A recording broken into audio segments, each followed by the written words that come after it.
नमस्कार दोस्तों, मैं आपका मित्र आशीष कुमार कोस्ट अपने YouTube channel features on Jabalpur में आपका स्वागत करता हूं। NCERT science class 8 chapter number 13 ध्वनि। तो ध्वनि के बारे में हम कुछ कॉन्सेप्ट पहले पढ़ चुके थे। अब यहाँ हमको देखना है कि हम ध्वनि को कैसे सुन सकते हैं। हम अपनी ध्वनि को कानों के द्वारा सुनते हैं, तो कानों में किस तरह के स्ट्रक्चर्स होते हैं वो यहाँ पे बताए हुए हैं। कान के बाहरी भाग की जो आकृति होती है वो कीप या फनल के जैसी होती है। जब ध्वनि इसमें प्रवेश करती है तो यह एक नलिका से गुजरती है और जिसके सिरे पर एक पतली झिल्ली दृढ़ता से तनित होती है। इसको कर्णपटल कहा जाता है। यह एक महत्वपूर्ण कार्य करता है। देखिए कर्णपटल का जो महत्वपूर्ण कार्य क्या होता है, यहाँ पे कर्णपटल का हमको डायग्राम दिया हुआ है जिसको हमको देखना है। तो देखिए कर्णपटल यहाँ पे डायग्राम गिवन है। इस तरीके से कान के बाहर का हमारा जो कूचियाँ जिसको बोलते हैं वो है, और यहाँ पे कर्णपटल है। तो यहाँ अंदर ध्वनि जाती है और यहाँ अंदर प्रवेश करती है और इस पटल को जो है कंपित करती है। कर्णपटल कंपनों को आंतर कर्ण तक भेज देता है और कर्णपटल जो है इन कंपनों को आंतरिक कर्ण तक भेज देता है। और इन आंतरिक कर्ण से संकेत जो हैं, आंतरिक कर्ण से ये संकेत जो हैं ये मस्तिष्क तक भेज दिए जाते हैं। तो इस प्रकार हम ध्वनि को सुन पाते हैं। इसके पश्चात कंपन का आयाम, आवर्तकाल तथा आवृत्ति है जिसको हमको देखना है। तो प्रति सेकंड होने वाले दोलनों की संख्या को दोलन की आवृत्ति कहते हैं। मतलब सीधी बात है कि एक आवृत्ति जो होती है, जैसे मैंने अभी आपको बताया था कि घंटी जो है वो 0 से यहाँ गई, फिर वापस आई, फिर यहाँ गई, फिर वापस आई। तो ये जो दूरी होती है एक आवृत्ति कहलाती है। तो एक सेकंड में ये डिस्टेंस कहलाता है। एक सेकंड में जो दोलनों की संख्या होती है उसको आवृत्ति कहते हैं। मतलब ये पूरा एक दोलन कहलाता है। देखिए यहाँ से यहाँ, फिर यहाँ, फिर यहाँ, ये एक पूरा दोलन है। और एक सेकंड में जितने दोलन होते हैं उसको आवृत्ति कहते हैं, और एक दोलन के होने में जितना समय लगता है उसको आवर्तकाल कहते हैं। तो आवृत्ति का मात्रक हर्ट्ज होता है, और यदि कोई वस्तु एक सेकंड में 20 दोलन पूरा करती है तो इसकी आवृत्ति जो होती है वो 20 हर्ट्ज होती है। तो इस प्रकार आवर्तकाल होता है। इसके बाद है प्रबलता तथा तारत्व। तो देखिए प्रबलता और तारत्व वस्तुओं के दो महत्वपूर्ण गुण होते हैं। तो यहाँ पे आपको एक टेबल गिवन है, ये परीक्षा की दृष्टि से बहुत महत्वपूर्ण है। इसमें देखिए गिवन है कि ध्वनि की प्रबलता ध्वनि उत्पन्न करने वाले कंपनों के आयाम के वर्ग के अनुपातिक। उदाहरण के लिए यदि आयाम दुगुना हो जाए तो प्रबलता 4 गुनी हो जाती है। मतलब आयाम जो तो दूरी जो तय कर रहा है, एक दोलन में जो दूरी अधिकतम तय हो रही है वो आवर्तकाल है, उसको आप दुगुना कर देंगे तो जो प्रबलता है वो 4 गुना हो जाती है। प्रबलता को, ध्वनि की प्रबलता को डेसिबल में मापा जाता है। सामान्य श्वास की गति जो होती है वो 10 डेसिबल की, मंद मंद फुसफुसाहट जो आपस में बात करते हैं वो 30 डेसिबल की, और फैक्ट्री का जो शोर होता है वो 80 डेसिबल का होता है। तो 80 डेसिबल का जो शोर है वो हमारे लिए हानिकारक होता है। यहाँ एक और महत्वपूर्ण कॉन्सेप्ट दिया है जो आपको मालूम होना चाहिए कि ध्वनि की प्रबलता उसके आयाम पर निर्भर करती है। जब किसी कंपित वस्तु का आयाम अधिक होता है तो उसके द्वारा उत्पन्न ध्वनि प्रबल होती है। मतलब आयाम जितना अधिक होगा ध्वनि उसके द्वारा उतनी ही प्रबल उत्पन्न होती है, और ध्वनि आयाम अगर छोटा होता है तो ध्वनि मंद होती है। ध्वनि के लिए किसी बच्चे की ध्वनि की तुलना में एक वयस्क से अगर ध्वनि की तुलना करते हैं तो चाहे दोनों ध्वनियाँ समान रूप से प्रबल हों लेकिन उसमें भिन्नता होती है। किस प्रकार होती है कि जो बच्चे की ध्वनि है उसका आयाम कम होता है, इसलिए वो ध्वनि जो होती है वो मंद ध्वनि होती है। इसके अलावा ध्वनि की तीक्ष्णता या तारत्व को निर्भर करने वाला एक महत्वपूर्ण कारक है आवृत्ति।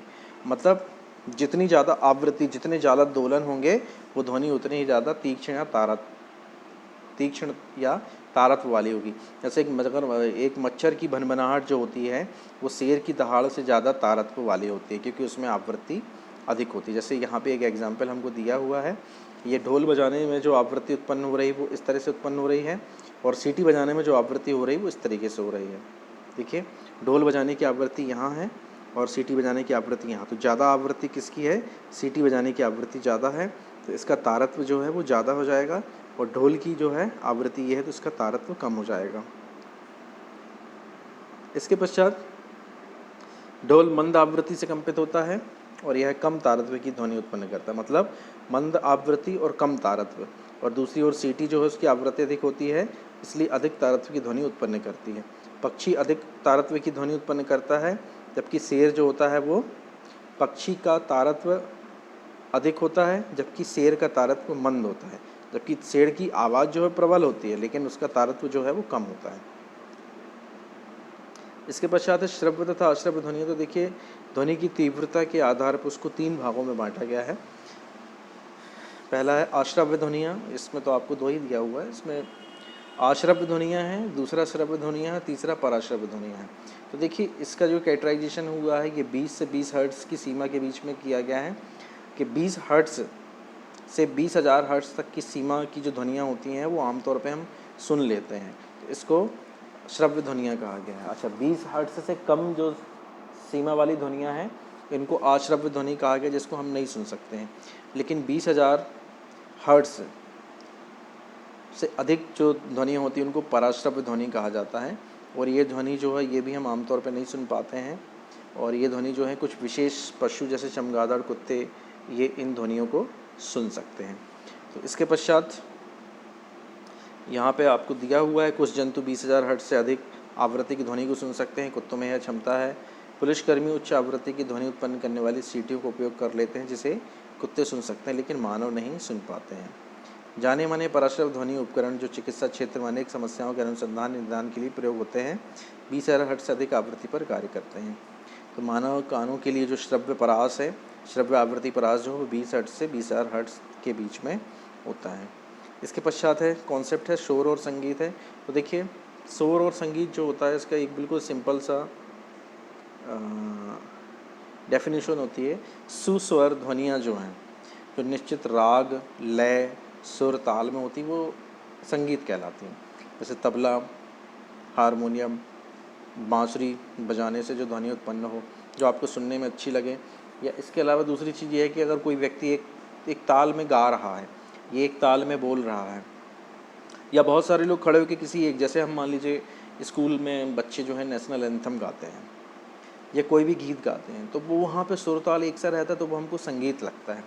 लेकिन अगर वही सुर ताल अगर ख़त्म कर दिया जाए, अगर वही बच्चे अगर खड़े होके नेशनल एंथम की जगह पे या किसी गाने की जगह पे अपना अपना अलग अलग गाने लगें तो वो चीज़ ना हमको स्पष्ट सुनाई देगा और ना हम उसको समझ पाएंगे और एक समय ऐसा आएगा कि वो सुनते सुनते सर दर्द होने लगेगा।